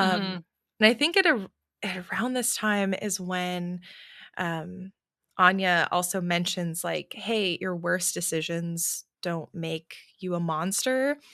And the first time I played, I thought this line was pointing more towards like, hey, like the worst thing you do, like for Anya perhaps deciding to like take the pills and end her life, like she's maybe thinking about that for herself. Maybe she's thinking about like at the time, I think they assumed that not Swansea, I think they assumed Curly was the one who crashed the ship and Jimmy never really Yeah. corrected that. And so I Hmm. think Hmm. maybe she's thinking about Curly and like how these worst decisions aren't going to make you a monster. But then I was really thinking about it, and on this playthrough, I actually wrote the note because I was taking notes to try and remember for this podcast. Um, was like, while usually this is something used as a comforting like phrase, what you do doesn't define you. I think what made me I was really struck by how if you flip that around, where it's like, it's not the one decision that makes you a monster, but like all of the little tiny daily decisions that can add up those are what define you. So it's not your worst moment, it's your everyday moments. And what do your everyday moments look like? And I'm like, for Curly, your everyday Hmm. moments don't add up to like like great Hmm. things right now. Yeah. No, that's a very good thought. Like you've been I bringing love some this game. really I'm sorry. I'm like deep. rambling, but I really love I this love game. it. I love hearing your thoughts and Hmm. Just perspective because, like, you bring up stuff I didn't even think about. yeah. So, like, I love hearing you Hmm. talk about it. Yeah. And really, this was Yeah. my second time playing. So, like, I feel like Hmm. this is a game where I got a lot out of it the first time. And then, even though I said I was like, oh, I should play it immediately after, I let it sit. And I actually hadn't played it until right before this recording in Hmm. preparation. And I really appreciate, like, the second time, I think was stronger, honestly, in playing Hmm. it. Yeah, Hmm. you were able to find all the little hidden stuff Yeah. with the knowledge that you already had. So Mhm. Hmm. very cool. All right. Well, we're reaching that last 20 minutes of the game where the game really like now Mhm. we know who the crazy one is and that it's Jimmy. Hmm. And so the game's going to just have a lot of fun with this and just show you like, how crazy is Jimmy. And so we are 1 hour before judgment, and Jimmy is throwing a birthday party, and he decides to bring his good old friend Curly along with him to celebrate. And so you pick up Curly, you're taking him to the common room table, and on this common room table are the corpses of the rest of the crew members in like little live fashions of celebrating Jimmy about Jimmy doing a great job and keeping the crew together and taking that responsibility. And Curly is put right down in the center of the table so that everyone can have that birthday feast as the game makes you pick up a knife and start carving Curly's leg off. Oh, sorry. I thought this happened earlier. This is the part that grossed me out. Yeah, this is the Yeah, where like the game makes you do the motions, and then Mhm. it's you basically serve Curly's leg to everyone um, Mhm. at the table, and it's we're gonna go back to this thing about Curly's meat on people's plates because there's a very interesting part later on. But then we take another take responsibility scene here, Mhm. um, where Jimmy now is going through the vents, presumably to I think get I don't know why does Jimmy go into the vents? Well, I think is I this don't know. the sort of centipede horse monster Mhm. vent Not yet. experience? Or is Not this Oh. quite the yet. like the it's not a graveyard, it's almost like It is. a It is kind of the mausoleum? mausoleum. Yeah. Yeah. I Oh, think there was a You, gravestone in mhm, there, right? I'm assuming that mhm. was yeah. Daisuke's gravestone because he Yeah. died from the vent. Yeah. I'm not Um sure why Jimmy jumped into the vent, but you're going through basically a vent maze until you finally land in a mausoleum graveyard where you are now having a fight against Swansea, where Swansea is chasing you down with the axe and you have the pistol. Hmm. I will And this Yeah. is admit kind this is probably narratively a climax in the game, but Mhm. gameplay wise, I was so bad at it. This is the one point both times that it actually pulled me out of the experience because I was Mhm. so bad at the like because Swansea is like running Mhm. around and you're supposed Mhm. to sort of shoot him as he's coming towards you. I am Mhm. very slow and Mhm. really bad at it. Mhm. And so I it took me far too long, I think, compared to probably what most people went through. And so I just this part for me was really unfortunate because I think it's such an intense moment that by my Mhm. poor gameplay skills, Mhm. I think Mhm. Yeah, it, I it pulled myself frustrated out of you. it.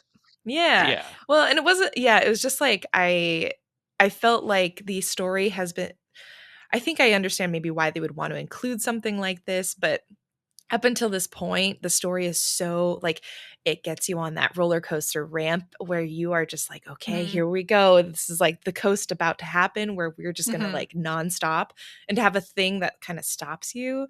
Um, it just that for me is my one major complaint about the game is like this section and maybe the slow walking section.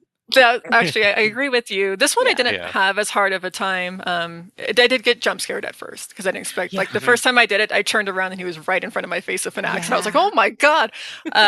But I adapted pretty quickly. But I do agree with you. I think this part, and for me especially, the horse part where I had to walk slowly. Yeah, I Mhm. feel like that did same thing. Kind of took me out of the game just because it just took me a while to get past that part, and I was just Mhm. like, I didn't really enjoy that part either with the Yeah. horse and Mhm. stuff. And I was like, ah. Yeah, no, I'll agree with both of you. This was probably one of my least favorite parts of the game. Just because of how like slow. I don't know. Maybe I just needed to up the movement with my mouse, but turning around was just so slow at this point. And Curly Yeah. was usually not Curly. Swansea was usually like always right behind you too. Mhm. So Mhm. trying to turn around and load the gun just it got frustrating. Mhm. Mhm. Uh, but finally, once you shoot him 3 times, you get into a scene where you're in the utility room. Swansea's tied up to a chair, and Swansea's basically giving you the story of, you know what? I don't have anything to lose for this. Like, I don't care if you kill me. Like, I tried to fix my life, and it was originally I was an alcoholic. I lost my family, lost my job, and I decided I needed to fix my life. So he got the Pony Express job, and he got Daisuke as his intern, and he said like his only real regret was that he couldn't keep Daisuke away from a monster like Jimmy. Mhm. Yeah, Um, Swansea for me, like I think Swansea was one of those characters where I really I really appreciated him by the end, and I was like, Mhm. I did not want Swansea to go at the hands of Jimmy, and he's like, we know it's inevitable, but Mhm. um Swansea is one of those, all of these characters are very much like, I know this person, or I know a person that like really reminds me or has characteristics. And Swansea is Mhm. a person where I'm like, I feel like I know a Swansea, I feel like I know a couple Swanseas. And Mhm. like, oh man, yeah, Swansea for me was like my second, maybe my second favorite personal character, where Mhm. I'm just like, he also was the only one. I think there's a conversation where he and Anya are talking, and you get the sense that he is holding on to the axe because he knows the danger that Jimmy presents. And so, Mhm. in the same way Anya is like hiding the gun, Swansea is like commandeered the axe. That's why he's so Yeah. possessive. And Mhm. initially, you're just like, why is this dude so possessive of this axe? And it's because in his way, he is also trying to do the right thing. And so for me, this Mhm. Mhm. conversation particularly, like if you hadn't really figured out up until that point, I think is like the redemption moment for Swansea when you're just like, oh my God, no, he's like a real one. He's like Yeah. trying to protect these people, Daisuke, Mhm. Anya, and like I think it's just all of it was happening too late for him for it to have any significant Yeah. impact. I say it's Yeah. true because at the beginning of the game, they do paint him in a bad light. Like, I Hmm. remember when he first got the axe, and I remember when he was drunk playing with the axe. I didn't trust him. I was like, I Mhm. don't want Swansea with Yeah. this axe. He's like dangerous to Yeah. me. And then you find out he lied about the utility room with foam. So it's like you Hmm. paint him in a bad light, but like I said, by the end, you're like, oh, he was looking out for Anya.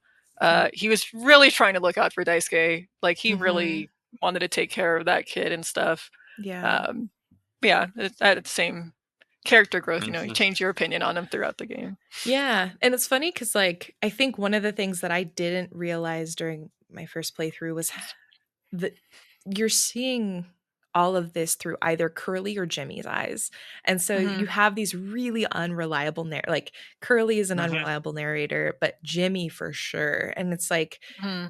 we know Jimmy is a person who is insecure and probably very jealous, and again we've mentioned like volatile and aggro, and so it's Hmm. like if we are playing Jimmy, of course we're going to be seeing Swansea as this incompetent, Hmm. grumpy like challenge to us, because Mhm. Swansea was probably the only person that Jimmy would see as a potential competitor at this point. So Hmm. Swansea's the only threat because Anya to Yeah. Jimmy not doesn't even regard Anya, doesn't even count her. Hmm. Daisuke, Mhm. same. He's like he considers Daisuke like a little boy. You know, he does. He's like, Hmm. I Mhm. am more superior. Jimmy and Yeah. Swansea, like they are the only two, like or the only Swansea's the only person Jimmy sees as a threat. And Hmm. I think that wasn't apparent to me at first. So yeah. Mhm. Yep. No, I agree with all that. It is sad though that, at the end Swansea did get shot a couple Mhm. times, and that's how Swansea met his end.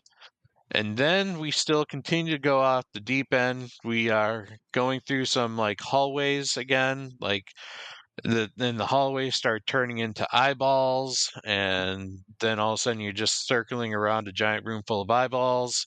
And then you land into this very creepy setup where Curly is on this like vertical like wall locked in with these wheels.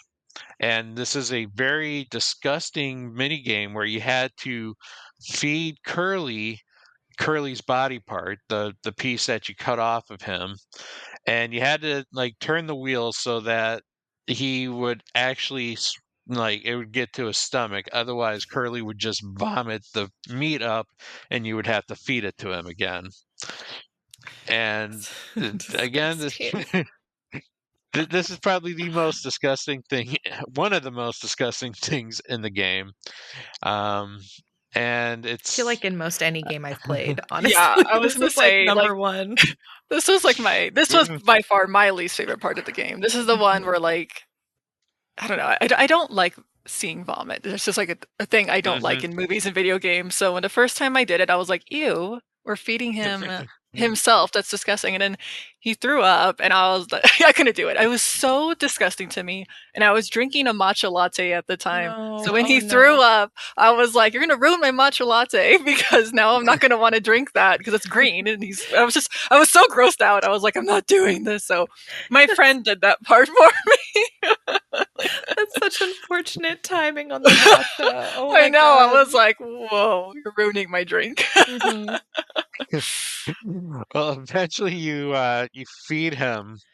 I guess this is Jimmy's thought of like he was taking care of Curly at this time, giving him his medicine. I don't know. It's at this point the game just really goes off the deep end because now you're back in the vents and you find this giant red mass and you have an ultrasound machine to, kind of like find this thing that's in this giant mass, which, is probably representing Anya's pregnancy because instead of finding like a baby, you're finding this horse.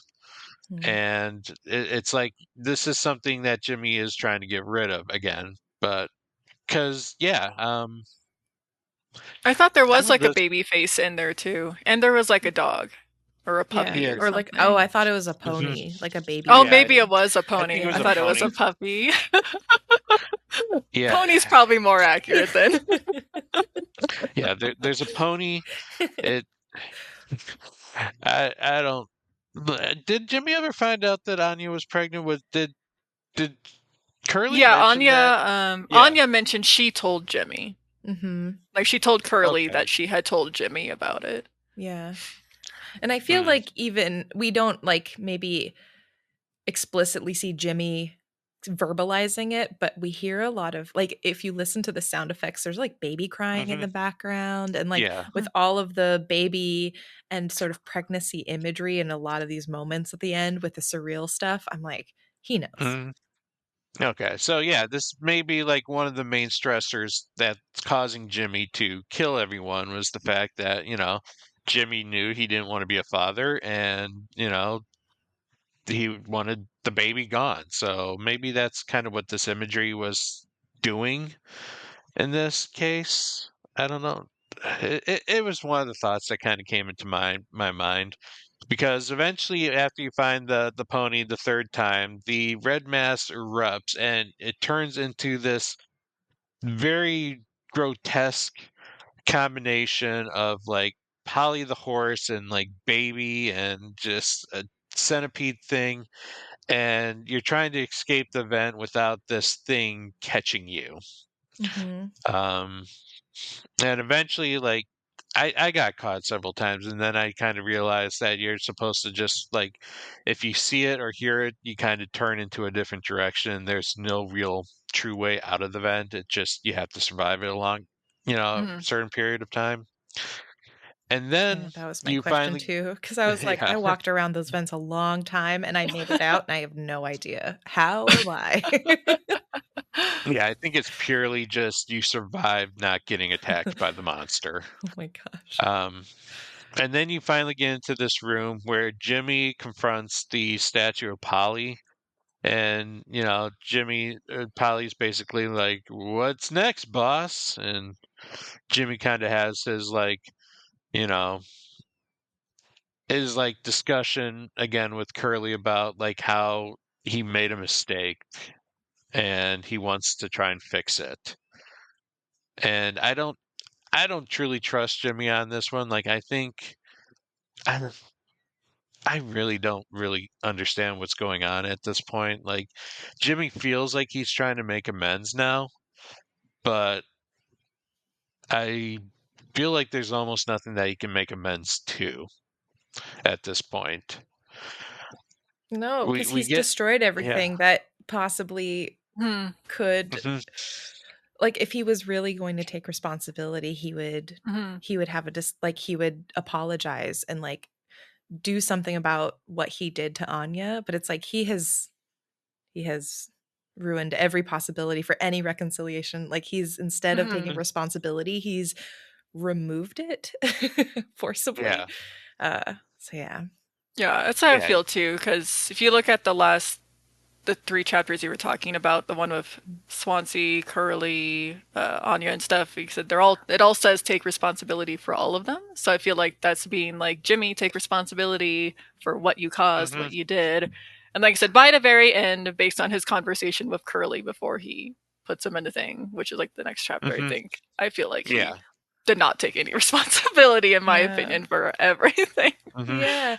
But like again, in his head, he's like, I'm gonna take responsibility by like in his head, cleaning up the mess, quote, is taking the Mm-hmm. responsibility, Hmm.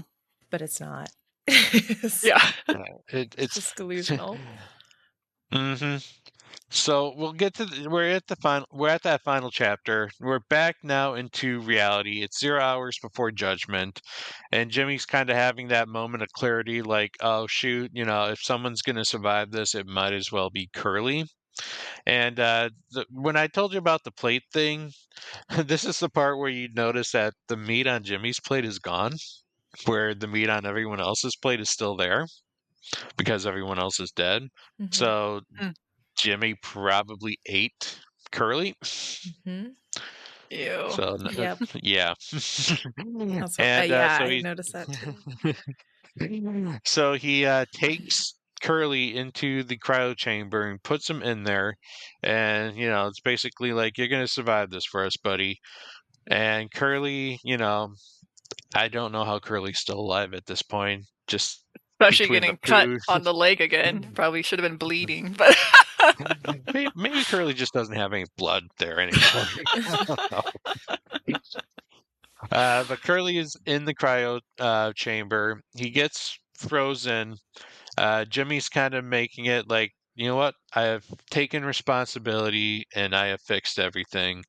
And then you hear a gunshot, and so you assume that Jimmy killed himself, Hmm. Mhm. and you get a credit roll in the cryo tube.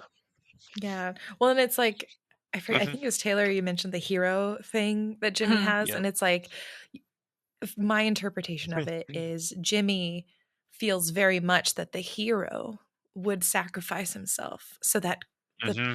someone else can survive. And so for me again, it's Mhm. this like really selfish decision on his part, like everything else aside. It's a selfish decision on his part because it's like, what is Curly going to do in this pod? Like, how is Curly going to survive? How is he going to find help? What is the quality of life he Hmm. would have if he were to be discovered and survive, which the likelihood is like very They're tiny. the last. They're the Mhm. last voyage. There's no way Yeah. the company's Mhm. bankrupt. Yeah, they're not gonna be looking for anyone, and so it's like he is, again, deluding himself with these fantasies of heroism and taking Mhm. responsibility, and in every aspect, just taking the selfish way out, in Mhm. terms of, like, him not considering and not leading, like, as a leader in as what he is thinking he's doing, is what I Mhm. mean. Mhm. Yep.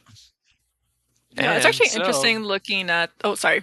no, no, go um, ahead, go ahead. I say it's interesting looking at because the way you have the document, you have all the lists Hmm. where 2 days before, 8 hours before, 5 months after, because it goes back and forth so much. Like I don't really piece together the timeline sometimes, but it's interesting that I feel like everyone died like 8 hours within each other because it was like because that's Mm, the 8 hours mhm, until judgment was when Daisuke Hmm. was bleeding out from the vent, and it's like, Anya died right before that, then mhm, Daisuke died, and then the whole Swansea thing happened a few hours before judgment as well, 6 hours beforehand. So it's interesting. It's like, Hmm. oh, all these people like died almost back to back to back to back within mhm. like 8 hours until he killed himself. So it's interesting to look at now. I'm like, wow, that was like a very fatal one day that everything happened. Yeah, and it's like when you're playing it with all of the flashing back and forth, like time really it means something, but it doesn't because it's all so surreal. You're just sort of along for the ride. So that's Mhm. it is cool to see it outlined in the show notes because it's Mhm. like, oh my gosh. Um it felt like an eternity, but also a moment when playing, and to see it Mhm. outlined as an 8-hour sequence in Mhm. some of the most Hmm. intense moments is really Mhm. interesting. Oh yeah, no, it's interesting. It's like the string just kept on getting tighter and tighter, and then it just finally snapped. And it just Mhm. all happened so quickly, but it took a while to get there just because of how the game just spiraled itself to that conclusion of 0 hours before judgment. Mhm. So, but yeah, it's I feel like they called this game mouthwashing because, in a sense, Jimmy was the mouthwash, Mhm. and to take his to do his job, he was getting rid of 99.9% of the crew, or essentially, like his job was to wipe everyone out. I don't know. So it's an interesting game, that's for Mhm. sure. Yeah. But yeah. I feel like also it's like the mouthwash, right? It's like really ineffective, right? It's like it doesn't Mhm. heal you. It made Daisuke's infection worse because I mean, who pours sugary mouthwash on someone's cuts? Like that's Mhm. horrible. And so I think it's this thing that it's interesting that mouthwashing is or a mouthwash feels like it's something that's supposed to be cleansing and like good for you, but really it did not do that for them. It's like it hurt them in the end and it was what Mhm. was their like in some ways a part of their suffering as a crew for a variety of Mhm. reasons. And so I think this like the ineffectiveness and the uselessness of the mouthwash, it makes me feel like I'm trying to decide for myself if I think like Jimmy is the mouthwash or if like Curly is the mouthwash. Maybe they're all mouthwash. Because the mouthwash itself was also like useless. Mhm. And it Mhm. actually made things worse. And I feel like, I don't know. Yeah. I don't know Yeah, why I'd never actually Mhm. thought like what is the mouthwash why necessarily? is it called mouthwashing? I tried Yeah. to figure that out after the game too. I'm like, why is that the name of the game? I mean, I know it was featured in it, but there's always like a Right. Mhm. bigger meaning to it. So I actually like your guys' analysis on that. That's interesting. Yeah. So, out of all these characters, I guess, you know, who would we say is probably some of the more tragic ones out of all these characters? Obviously, Well, you guys are probably going to go with Anya. She clearly yeah. was definitely a victim in all this. For me, I think she by Um, far had the most tragic, most tragedy that mhm, happened just because of the assault. Mhm. She had to live with that. Kind of a lot of stuff that Jenny mentioned is, she was working with a bunch of men. She didn't feel safe. She didn't have her own spot. She wasn't really getting assistance or help with it. Um, and yeah, I felt really bad for her because it's just like she decided to take her own life, like she Mhm. just gave up at the end. And if she was still pregnant at the time, she mhm, took her child's life too, like in that decision. And it's just like, that's really depressing to me that she felt that that was like the only way out is to take her own life and stuff. Yeah, I felt really, really bad for Anya. Yeah, I mhm, think for me, like, if we had to pick one, Anya for me is definitely the most tragic character. Again, I think at the beginning I said, what did I say for like the horrors of being a woman? And I think Mhm. in mhm, this specific instance, it's like literally everything that if I were trapped on this ship and like that's like a worst nightmare situation. And I think for me that definitely like makes her for me the most interesting character or most tragic character. What's interesting to me is also how little and lowly uh Curly and Jimmy regarded her. Like she is the mhm, central figure for which these events happen. I think a lot of Mhm. these events. And I feel like I'm trying to think, but I feel like Jimmy only speaks about her or talks to her and he's talking down to her, but Mhm. otherwise they don't regard her. And I think this disregard of her, even though what Jimmy did to her was like an inciting event for a lot of Mhm. this stuff, like that makes it even more tragic to me. But I think it's a tragic for everyone's story for sure. But mhm. for me, yeah, Yeah. Anya is definitely the tragic Yeah. character. I say something else I brought up with my friend too, because he watched me play. Mm. Um, was that no one, I feel like, brought up Anya after she passed away? Like, it was not discussed Oh at my all. Like, gosh, yeah. you just walk into the medical room and you find her body, but I don't think it's like no one talks about it. And I know Daisuke passed away shortly after, but it's like Swansea at least brings up Daisuke like in his final moments about Mm. how he cares for the Mhm. kid and stuff, and he doesn't even Yeah. mention Anya.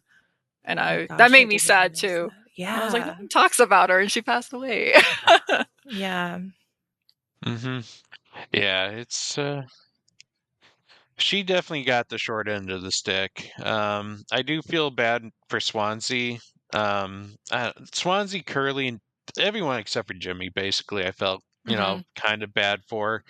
Um, Daisuke, unfortunately, being new, he didn't have any control. Like, he just accepted everything and Hmm. was, like, naive enough to follow Jimmy because he thought Jimmy was in control. And, Swansea, like, he could have done something, but he let the mouthwash kind of inebriate him and, like, just Hmm. numb the whole situation.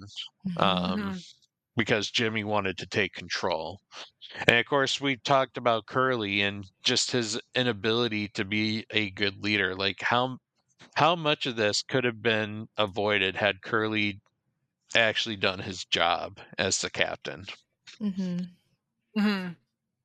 So, Yeah. but yeah, there's almost nothing redeemable about Jimmy, in my opinion. Like he put himself in the situation over and over again, and like Hmm. he wasn't the hero that he thought he was. He was the cause of the whole situation, and he probably deserved a little more than a bullet, the self-inflicted bullet. So, Mhm. Hmm. Yeah. Yeah, I feel like you could also tell early on Jimmy was jealous of Curly because I think in one of the very mhm, early Mhm. chapters, there's a conversation with both of them where Jimmy's like, "Oh, everyone praises you, like thinks you're so Mhm. amazing or whatever." And I'm like, "Man, you already sound like you're, jealous of Curly like right off the get-go." Because Mhm. people talk highly of him. But yeah, I was not a fan of Jimmy from the very beginning. Like, yeah. Yeah.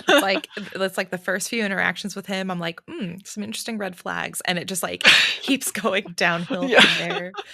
But it sucks mhm, because it's like, I think what's really unfortunate is that I don't know. I think what really is interesting to me about this game too is at the very beginning there's a line that says like you get sort of the here's the spaceship, here's the 5 crew members, I think is what it said. mhm, Here's like how long they've been out in space.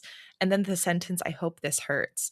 And mhm, I think Yes. a lot about like what does that even what did they mean by I hope this hurts? Because there is a lot about this game that really, really hurts to play, like on a very visceral, physical level. There's like stuff that I react to, but on an Mhm. emotional level, I think it hurts because for me, like the the connection I feel with Anya and like some of the stuff she's gone through and just like where I feel sort of that hurt there, the hurt where I Mhm. look at characters like Curly, Swansea, Daisuke, and even Jimmy, and I'm like, it hurts because I know all of them.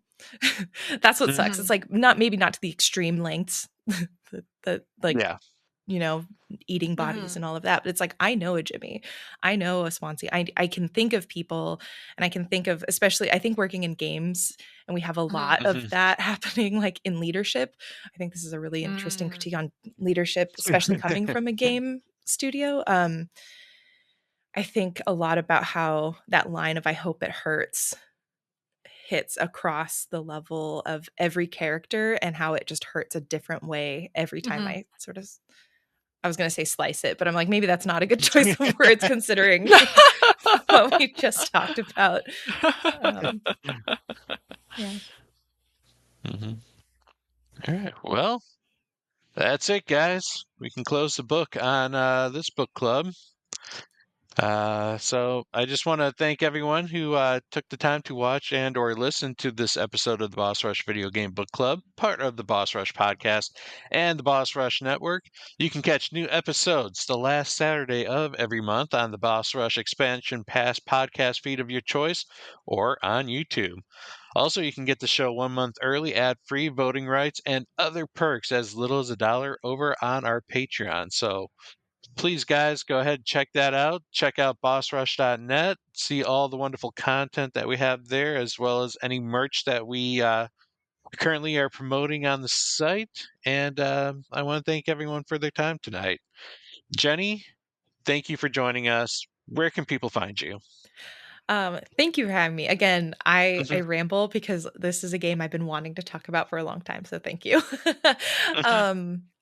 Yeah, folks can find me on Blue Sky. I am at Kimchica at bluesky.social or whatever that standard handle is on Blue Sky. I am on YouTube and Twitch also at Kimchica, Kimchica. And you can find me on Instagram at Jenny Windom. And if you would like, you can follow, I have a podcast as well called Geeks and Grounds. It's like also a monthly it's a monthly game club but weekly podcast, and it's much more slow than this format, so this is nice because it's like you get the whole game in one go. We do like a section of the game every week, so if you like this kind of review, sort of deep dive into games, feel free to go to geeksandgrounds.com and check that out. Yeah, I highly recommend it. It is another fun little book club experience.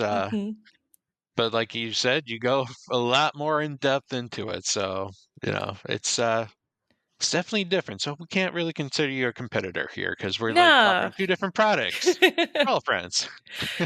Friends, yeah. Yeah, we're all friends here. But yeah, and Taylor, thank you for coming back and joining us for this.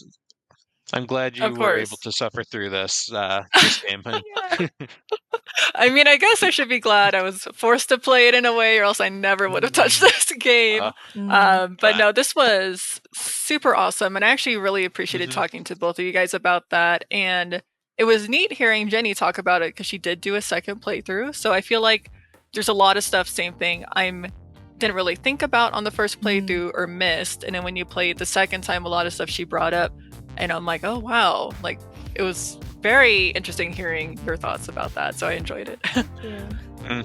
Yeah. Thank you again, Jenny. Thank you again, Taylor. And thank you for everyone that listened. Till next time, we love you. Be better. Have a great night. Bye. Bye. If you want to see how you can become a Patreon producer, head on over to patreon.com/BossRushNetwork. The Patreon producers for this month are Adriel Munger, Austin Campbell, Celeste Roberts, Christian S., Sana Dierig, Francisco Santillan, Matthew Keel, and Todd Oxtra. Thanks for your continued support of the Boss Rush Network.